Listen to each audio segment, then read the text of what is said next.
Now we will start next method for the preparation of alkenes, that is electrolysis. और यहाँ पर आप देख सकते हैं इलेक्ट्रोलिसिस में आपको गिवन है electrolysis of salts of di carboxylic acids और आपको नीचे दिया गया है कोल्ब्स इलेक्ट्रोलिटिक मेथड। अब यहाँ पर जो बेसिक मैकेनिज्म है कोल्ब्स इलेक्ट्रोलिटिक मेथड का वो उसी तरह से है जैसे आपने एल्केन्स में पढ़ा था, बट मेन डिफरेंस वहां आपने यूज किया था मोनोकार्बोक्सिलिक एसिड और यहाँ आप देख सकते हैं डाई कार्बोक्सिलिक एसिड। तो ये आप लोगों ने खास तौर पर याद रखना है कि आपने वहां पर मोनोकार्बोक्सिलिक एसिड और जहां पर डाइकार्बोक्सिलिक एसिड यूज करना है, बाकी मैकेनिज्म सेम है।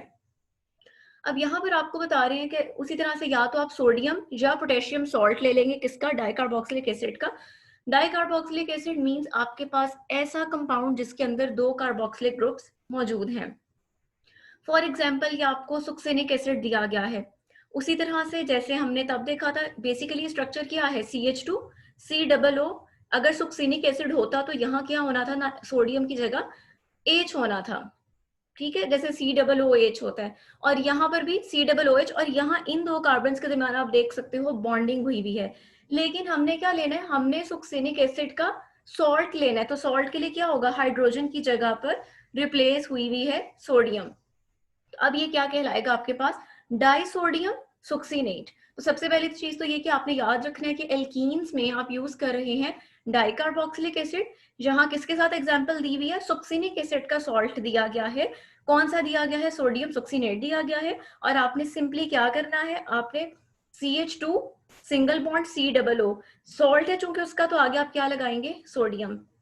फिर इंपॉर्टेंट चीज, इस कार्बन की आपने इस दूसरे कार्बन से बॉन्डिंग शो करनी है, ठीक है। उसमें आप दोबारा लिखेंगे CH2 और यहाँ पर आगे बॉन्डिंग में COO और आगे सोडियम, तो it will be disodium सुक्सिनेट।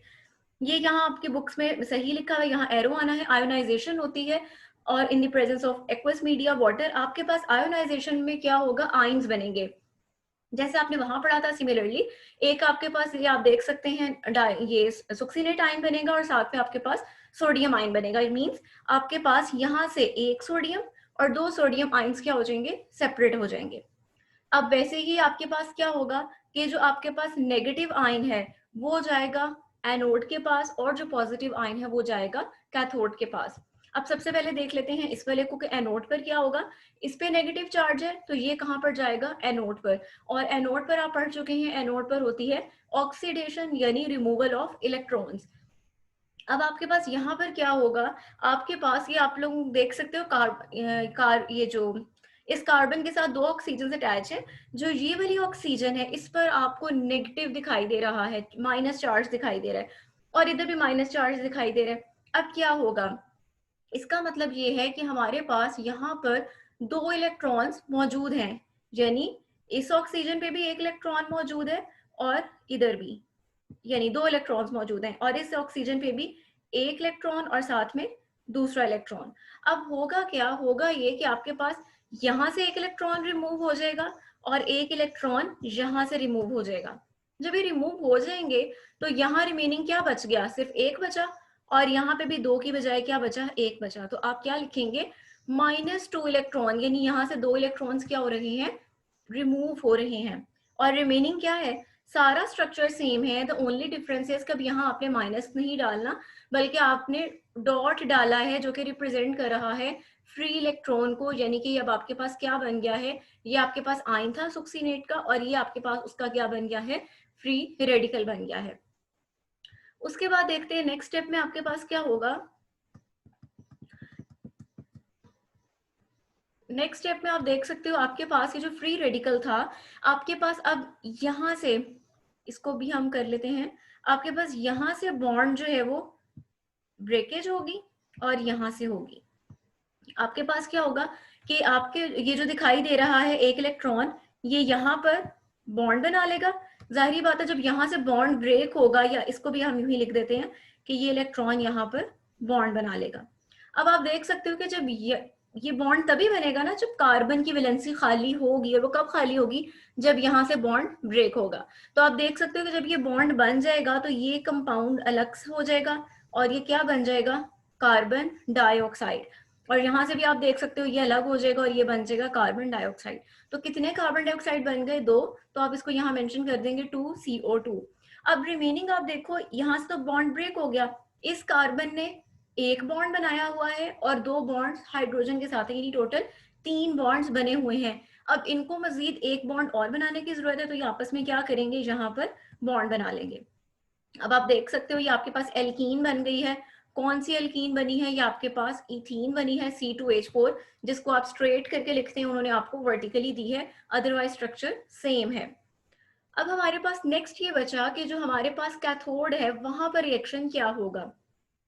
Cathode पर आपके पास ये रिएक्शन होगा कि आपके पास वाटर मॉलिक्यूल्स जो हैं वो दो इलेक्ट्रॉन्स को एक्सेप्ट करेंगे। दो इलेक्ट्रॉन्स एक्सेप्ट कौन से हो रहे हैं, जो कि रिलीज किए थे ऊपर जो आपने पढ़ा था सुक्सीनेट आयन उसने।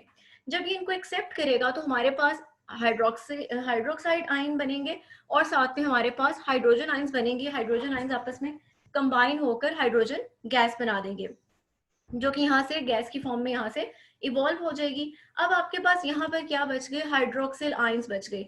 ये हाइड्रोक्सिल आयंस रिएक्ट करेंगे, जो आपने ऊपर सोडियम आयंस पढ़े थे, जो आपके पास सबसे पहले आयोनाइजेशन के स्टेप्स में बने थे, ये दोनों आपस में कंबाइन होकर क्या बना देंगे, सोडियम हाइड्रोक्साइड बना देंगे। तो अब आप देख सकते हो कि हमारे पास उसी तरह से जैसे आपने वहां रिएक्शन पढ़ा था, हमारे पास सेम वही प्रोडक्ट्स हैं। एक हमारे पास हाइड्रोक्साइड बना, ठीक है, ये हमारी वन प्रोडक्ट है। दूसरी हमारी प्रोडक्ट क्या यहाँ ऑब्टेन हो रही है, हाइड्रोजन गैस बन रही है। और थर्ड हमारी प्रोडक्ट क्या है, कार्बन डाइऑक्साइड है। अब ये सब क्या है, ये साइड प्रोडक्ट्स हैं। मेन प्रोडक्ट क्या थी, एल्केन, जो कि हम इधर इसकी रिएक्टिविटी इसकी सॉरी पढ़ रहे थे, फॉर्मेशन जिसकी पढ़ रहे थे। तो आप कह सकते हैं कि उसी तरह से कि इस प्रोसेस में आपके पास अपनी मेन प्रोडक्ट के अलावा बहुत सारी बाई प्रोडक्ट्स भी या साइड प्रोडक्ट्स भी आपको ऑब्टेन होती हैं। नेक्स्ट हम देखते हैं आगे, आपको अगला रिएक्शन दिया गया है, that is partial hydrogenation of alkynes.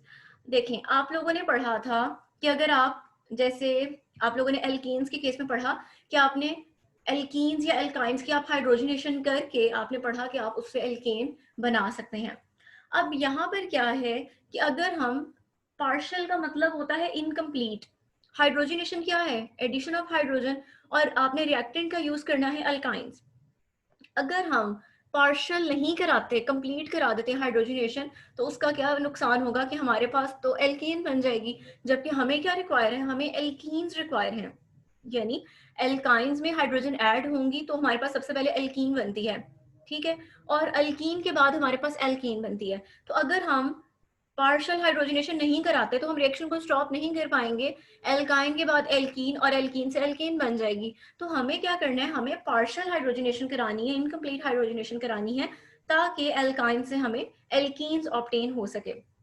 अब इसके लिए बहुत इंपॉर्टेंट कैटालिस्ट है जो आपने देखना है। अब देखें, यहाँ मेंशन किया गया है controlled hydrogenation of alkynes. Control की जाएगी तभी आपको एल्कीन्स ऑब्टेन होंगी, otherwise you will get alkenes.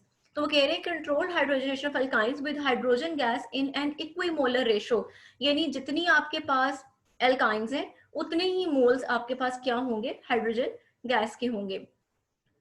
उसको जब आप कैटलिस्ट के प्रेजेंस में हीट करते हैं तो आपके पास क्या आती है, एल्कीन आती है।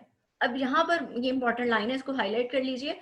कैटलिस्ट आप क्या यूज करते हैं पार्शियल हाइड्रोजनेशन में, finely divided palladium supported on barium sulphate and poison by treatment with quinoline, और इसको हम नाम देते हैं लिंडलर्स कैटलिस्ट का। यहाँ आप देख सकते हो Palladium supported on barium sulphate, और उसको पॉइजन किया जाता है। आप लोगों ने कैटलिस्ट की पॉइजनिंग भी पढ़ी हुई है। पॉइजन किया जाता है तो आपके पास क्या क्या बनता है यहाँ पर, क्विनोलिन। अब आपके पास यहाँ पर होगा क्या, आपके पास यहाँ पर आपको ट्रिपल बॉन्ड दिखाई दे रहा है। ट्रिपल बॉन्ड में से एक पाई बॉन्ड ब्रेक हो जाएगा। एक पाई बॉन्ड ब्रेक होने का मतलब क्या है कि आपके पास इस कार्बन की भी एक वैलेंसी खाली हो गई और इस कार्बन की भी एक वैलेंसी खाली हो गई। उन खाली वैलेंसीज की जगह ये आपको दी गई है H2 हाइड्रोजन का गैस का मॉलिक्यूल है, तो ये क्या होगा, हाइड्रोजन, सिंगल बॉन्ड हाइड्रोजन। तो इसमें से एक हाइड्रोजन यहाँ पर आकर अटैच हो जाएगी और दूसरी हाइड्रोजन जो है वो यहाँ पर आकर अटैच हो जाएगी। अब इसका मतलब क्या है, इस केस में आप देख सकते हो आपके पास जो एल्कीन बनी है, ये बहुत इंपॉर्टेंट बात है, वो बनी है cis alkene. Cis alkene means कि आपके पास दोनों आर ग्रुप्स आमने सामने हैं और दोनों हाइड्रोजन्स आमने सामने हैं। यानी आप कह सकते हैं कि दोनों आर ग्रुप्स एक साइड पर और दोनों एच ग्रुप्स एक साइड पर है।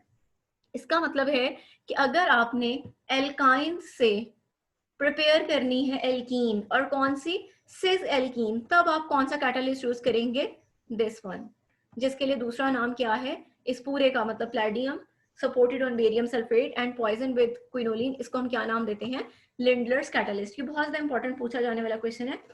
अच्छा, नेक्स्ट आता है कि अगर हम सिस की बजाय अगर हम ट्रांस एल्कीन प्रिपेयर करना चाह रहे हैं, फिर हमें क्या करना होगा। अब उसको आप देख लें। इसमें आप देखें, trans alkene can be obtained by treating an alkyne with sodium in liquid ammonia at -33 degree Celsius. अब आप देख सकते हो कि अभी भी आप एडिशन किसका कर रहे हैं, हाइड्रोजन का ही कर रहे हैं, लेकिन फर्क किस बात का आ गया है, रिएक्शन की कंडीशन का। और यहाँ से आप अंदाजा कर सकते हो कि रिएक्शन की कंडीशंस कितनी इंपॉर्टेंट है कि अगर आप उनको चेंज करें तो आपकी प्रोडक्ट चेंज हो जाती है। दैट्स वाई ऑर्गेनिक केमिस्ट्री में it is very much important कि आप रिएक्शन की कंडीशंस को प्रॉपरली जैसे दी गई हैं वैसे ही मेंशन करें। अब यहाँ पर उन्होंने आपको क्या दिया है, कैटालिस्ट यहाँ पर क्या है या कंडीशन क्या है, सोडियम इन लिक्विड अमोनिया, और टेम्परेचर कितना होना चाहिए, -33 डिग्री सेल्सियस होना चाहिए। दूसरा यहाँ पर एक डिफरेंस है कि यहाँ पर आपको जो आप हाइड्रोजन यूज कर रहे थे ऊपर आप मॉलिक्यूलर फॉर्म में यूज कर रहे थे, यहाँ पर आप हाइड्रोजन यूज कर रहे हैं एटॉमिक फॉर्म में। मैंने आपको पहले भी बताया था कि जब ये आपके पास स्क्वायर ब्रैकेट्स डली हो तो स्क्वायर ब्रैकेट्स शो करती हैं कि ये नेसेंट हाइड्रोजन है, न्यूली प्रोड्यूस्ड है, एटॉमिक फॉर्म में है, लेकिन आपको कितने एटम्स रिक्वायर हैं, 2। उसी तरह से आपके पास यहाँ पर क्या होगा, बॉन्ड ब्रेक होगा। बॉन्ड ब्रेक होने पर एक बॉन्ड ब्रेक होगा, आपके पास इसकी भी एक वैलेंसी खाली हो जाएगी और इधर से इसकी भी एक वैलेंसी खाली हो जाएगी। इन खाली वैलेंसेस में एक हाइड्रोजन का एटम यहाँ आ जाएगा और एक हाइड्रोजन का एटम यहाँ आ जाएगा। और जब ये इस तरह से अरेंज होते हैं तो जाहिर बात है इनकी ज्योमेट्री लीनियर नहीं रहेगी, ज्योमेट्री बल्कि इस फॉर्म में आ जाएगी। अब आप इसमें देख सकते हो दोनों आर ग्रुप्स ऑपोजिट साइड पर है और दोनों एच ग्रुप्स ऑपोजिट साइड पर हैं, तो इट मींस कि आपके पास क्या आ गई, ट्रांस एल्कीन आ गई। तो अब यहाँ पर आपने अच्छी तरह से याद रखना है कि एल्कीन्स की प्रेपरेशन के लिए पहली बात तो ये कि आपको पार्शियल हाइड्रोजनेशन रिक्वायर है। कभी भी आप वो जो नॉर्मली आप पढ़ते हो हाइड्रोजन की एडिशन प्लैटिनम या निकल की प्रेजेंस में, आप वो वाली यहाँ मेंशन नहीं करेंगे। दूसरी चीज कि यहाँ दो केसेस हैं। फर्स्ट केस आपके पास है सिस एल्कीन्स की प्रिपरेशन के लिए, जिसके लिए आपने ये कंडीशंस याद रखनी है, और दूसरी आपके पास कंडीशन है ट्रांस एल्कीन्स के लिए, जिसके लिए आपने याद रखना है कि हमारे पास ये वाली कंडीशंस है। अब यहाँ तक आपके एल्कीन्स के मेथड्स ऑफ प्रिपरेशन कंप्लीट हो चुके हैं। इसके लिए आप लोगों ने मेथड्स ऑफ प्रिपरेशन के लिए जो आपने एक्सरसाइज के क्वेश्चंस करने हैं, क्वेश्चन नंबर 12 का बी पार्ट और क्वेश्चन नंबर 13 का ए एंड बी पार्ट, ये दोनों क्वेश्चंस जो हैं ये आपने अपने सामने इन मेथड्स को रखते हुए, जो हमने एल्कीन्स के मेथड्स ऑफ प्रिपरेशन पढ़े हैं, इनको आपने सामने रखते हुए सॉल्व करने हैं। और उसके बाद कल के लेक्चर में आप लोगों ने ये डिस्कस करने हैं। इसमें आपको जो कंफ्यूजन होगी वो आप पूछ सकते हैं। नेक्स्ट हमारे पास आ जाती हैं एल्कीन्स की फिजिकल प्रॉपर्टीज। फिजिकल प्रॉपर्टीज में सबसे पहले तो आ जाता है उनकी फिजिकल अपीयरेंस के बारे में, उनकी फिजिकल स्टेट के बारे में कि वो गैसियस हैं, सॉलिड्स हैं या लिक्विड्स हैं। तो उसमें हमारे पास बता रहे हैं कि जो फर्स्ट 3 मेंबर्स हैं, इथीन है, प्रोपीन, ब्यूटीन, ये सब गैसेस हैं रूम टेम्परेचर पर ही। और जब आप ब्यूटीन से आगे मूव करते हैं कार्बन नंबर 5 से लेकर कार्बन नंबर 15 तक, तो यहाँ तक के मेंबर्स क्या हैं, लिक्विड्स। और जब आप C15 से हायर मेंबर्स की तरफ जाते हैं तो दे आर सॉलिड्स। सेकेंड आ जाता है they are insoluble in water but soluble in alcohols. वही डिजोल्व लाइक डिजोल्व का प्रिंसिपल कि ये वाटर में तो इनसॉल्युबल है लेकिन एल्कोहल्स में या जो दूसरे ऑर्गेनिक सॉल्वेंट्स हैं उनके अंदर ये सॉल्युबल होते हैं। They have characteristic smell and burn with luminous flame. इनका जो फ्लेम होता है वो बहुत ज़्यादा ब्राइट होता है और इनकी एक स्पेसिफिक स्मेल होती है। Unlike alkanes, they show weakly polar properties because of sp2 hybridization. sp2 hybridization में s कैरेक्टर ज्यादा होता है compared with sp3 hybridization. s character ज्यादा होने की वजह से आपको पता है कि s में जो होता है जो इलेक्ट्रॉन्स होते हैं वो ज्यादा टाइटली बाउंड होते हैं। इसकी वजह से यहाँ पर किसी हद तक पोल्स एग्जिस्ट करना शुरू कर देते हैं, इलेक्ट्रोनेगेटिविटी का डिफरेंस क्रिएट हो जाता है। तो हम कहते हैं कि ये जो होते हैं थोड़े से पोलर होते हैं उसकी एल्केन्स के निस्बत। और किस वजह से होते हैं, due to the presence of sp2 hybridisation. Next हमारे पास आ जाता है रिएक्टिविटी ऑफ पाई बॉन्ड। अब ये पढ़ना क्यों जरूरी है, अब हम इसके बाद स्टार्ट करने वाले हैं केमिकल रिएक्शंस। तो केमिकल रिएक्शंस पढ़ने से पहले हमें पता होना चाहिए कि एल्कीन्स की रिएक्टिविटी कौन से बॉन्ड की वजह से, किस वजह से उनकी रिएक्टिविटी है। जैसे आपने एल्केन्स को भी स्टार्ट करने से पहले पढ़ा था कि उनकी रिएक्टिविटी बहुत कम थी, उसकी आपने रीजंस पढ़ी। सिमिलरली हमने यहाँ देखना है कि अगर एल्कीन्स रिएक्टिव हैं तो क्यों हैं। अब उसमें आ जाता है कि एल्कीन्स में आपने पढ़ा कि पाई बॉन्ड मौजूद होता है, एक सिग्मा बॉन्ड है और एक पाई बॉन्ड है। अब सिग्मा बॉन्ड तो नहीं टूटेगा, लेकिन जो पाई बॉन्ड मौजूद है वो अवेलेबल होता है बॉन्डिंग के लिए, that's why alkenes are reactive. अब आ जाता है इसके अंदर पाई बॉन्ड के बारे में कि पाई बॉन्ड की वजह से रिएक्टिविटी क्यों ज्यादा है। पहली बात तो ये कि आपने पढ़ा था पाई बॉन्ड तब बनता है जब आपने पढ़ा था कि जो आपकी हाइब्रिडाइजेशन के अलावा जो पार्शली फिल्ड पी ऑर्बिटल्स बच गए थे, आपने देखा था उनकी ओवरलैपिंग हुई थी। और अगर आप उसको रिकॉल करें या चाहे हाइब्रिडाइजेशन वाला टॉपिक खोल के sp2 हाइब्रिडाइजेशन को देख लें, तो आप देखेंगे कि जो आपके पी ऑर्बिटल्स थे, जो अनफिल्ड, जो सॉरी पार्शली फिल्ड थे पी ऑर्बिटल्स, उनकी ओवरलैपिंग इस तरह से हो रही थी कि जो सेंट्रल लाइन होती है उसके अबव एंड बिलो, यानी जो न्यूक्लियाई से अबव एंड बिलो लाइन है, वहां पर उनकी क्या हो रही थी ओवरलैपिंग, जिससे आपके पास क्या बन रहा था, पाई बॉन्ड बन रहा था। आप फर्स्ट ईयर में भी पढ़ चुके हो कि पाई बॉन्ड में इलेक्ट्रॉन को आप फाइंड कहाँ कर सकते हो, above and below the line, above and below the line joining the axis, यानी जो सेंट्रल पॉइंट है उसके या तो अबव इलेक्ट्रॉन डेंसिटी होगी या फिर बिलो होगी। अब अबव एंड बिलो होने का मतलब ये है कि वो न्यूक्लियस से क्या है, दूर हैं, अवे हैं, जिसकी वजह से न्यूक्लियस की उनके ऊपर इतनी अट्रैक्शन नहीं रहती। अब अगर उन पे इतनी अट्रैक्शन नहीं रहेगी तो वो क्या हो जाएंगे, यहाँ पर मेंशन भी है, due to this reason pi electrons are less formally held between the nuclei. देखिए न्यूक्लियस पर ही पॉजिटिव चार्ज है ना, उसी ने उसको अट्रैक्ट करना है। अब अगर वो पॉजिटिव चार्ज से ही दूर है तो उन न्यूक्लियस की अट्रैक्शन उनके ऊपर बहुत ज्यादा नहीं होगी जरूर, लेकिन उतनी ज्यादा नहीं होगी जितनी के उसमें होती है अगर आपका सिग्मा बॉन्ड है उसकी बात की जाए तो। अब pi bond is therefore a weak bond, जो हम कहते आ रहे हैं पाई बॉन्ड वीक है तो उसकी रीजन ये है कि पाई बॉन्ड इसी वजह से वीक है compared with sigma bond. Sigma bond में क्या है कि जो इलेक्ट्रॉन है वो दो एटम्स के न्यूक्लियाई के दरमियान टाइटली बाउंड है, वो अवेलेबल नहीं है। जबकि इसमें क्या है कि वो इलेक्ट्रॉन न्यूक्लियस से थोड़ा अवे है, वो फॉर्मली बाउंड नहीं है। इसका मतलब क्या हुआ, इसका मतलब ये हुआ कि पहली बात तो ये कि इसको ब्रेक कर सकते हैं during a reaction, it breaks comparatively easily rendering alkenes as reactive group of compounds. इसमें बता रहे हैं कि रिएक्शन के दौरान ये इजीली ब्रेक हो जाते हैं। अब अगर ब्रेक हो रहे हैं और उसकी जगह कोई नई चीज आकर अटैच हो रही है तो इसका मतलब है कि ये क्या है, रिएक्टिविटी में हिस्सा ले रहे हैं, ये रिएक्टिव ग्रुप ऑफ कंपाउंड्स हैं एल्कीन्स। इसमें एक और पॉइंट आ जाता है, loosely held pi electrons are more expose to attack by electrophilic reagents. Electrophilic reagents यानी ऐसे रिएजेंट्स जिनकी इलेक्ट्रॉन्स के लिए अट्रैक्शन है, एफिनिटी है। अब देखिए इसके इलेक्ट्रॉन्स चूंकि लूजली बाउंडेड हैं तो वो अवेलेबल होंगे कि कोई भी आने वाली स्पीशी जिसको इलेक्ट्रॉन रिक्वायर है वो उनके साथ बॉन्डिंग कर सके। अगर यही इलेक्ट्रॉन सिग्मा बॉन्ड की तरह न्यूक्लियाई के दरमियान में होते तो फिर क्या होना था, कोई भी ऐसा रिएजेंट जिसको इलेक्ट्रॉन्स रिक्वायर है वो इलेक्ट्रॉन तक को एक्सेस कर ही नहीं सकता था, उन तक पहुंच ही नहीं सकता था। बट यहाँ ऐसा नहीं है, यहाँ पर आपके पास इलेक्ट्रॉन्स जो कि लूजली बाउंड है, वो above and below the axis है, न्यूक्लियाई के दरमियान इतने बाउंड नहीं है, तो ये इलेक्ट्रॉन्स अवेलेबल होते हैं कि इलेक्ट्रोफिलिक यानी इलेक्ट्रॉन लविंग, जिनकी अट्रैक्शन इलेक्ट्रॉन के लिए है, वो रिएजेंट्स इनके साथ आकर अटैच हो, इनके साथ रिएक्ट कर सकें, इनमें ऐड हो सकें। Alkenes therefore undergo electrophilic reactions very easily. अब ये बहुत इंपॉर्टेंट लाइन है, आपने याद रखनी है कि एल्कीन्स के रिएक्शन कौन सी टाइप के होते हैं। वैसे हम और भी इसके पढ़ेंगे, पॉलीमराइजेशन वगैरह भी देखेंगे, लेकिन एक तो बेसिक आपने याद रखना है कि इलेक्ट्रोफिलिक रिएक्शन, क्योंकि आगे हमने कुछ चीजों में न्यूक्लियोफिलिक भी देखने हैं, सब्सटीट्यूशन, बहुत सारी चीजें देखेंगे, तो यहाँ पर आपने याद रखना है कि इनके रिएक्शंस कौन सी टाइप के होते हैं, इलेक्ट्रोफिलिक यानी इलेक्ट्रॉन लविंग स्पीशी इनके साथ आकर रिएक्ट कर सकती है।